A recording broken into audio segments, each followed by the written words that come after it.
Ito, bilang ng mga kumpirmadong election-related incidents, umabot po sa 74.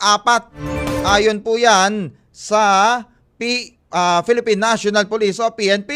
Hatol ng Bayan 2025. Alamin natin ang balitang hatid mula kay Dayan Liar. Dayan! Yes, J. Mark, umabot na nga sa 74 ang validated election-related incidents, so ERI, sa katatapos na Hatol ng Bayan 2025 sa datos ng Philippine National Police o PNP mula sa kabuang 171 na insidente na naitala noong katatapos na eleksyon. 74 dito ang validated ERI, habang 43 naman ang itinuturing na suspected ERI. Sa pulong balitaan sa Campo Crame, sinabi ni PNP Public Information Office Chief Police Colonel Rando Tuanyo na pinakamarami sa mga kasong ito ang insidente ng pamamaril na umabot sa 27. Kabilang din sa mga naitalang insidente ang pananakit, pananakot, panggigipit at iba pang uri ng karahasan.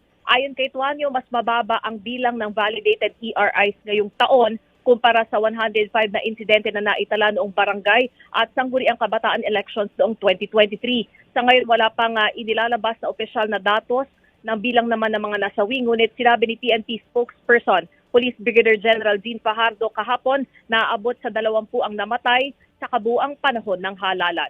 Mula sa Campo Crame para sa Bagong Pilipinas, Dayan Layar, Radyo Pilipinas, Radyo Publiko.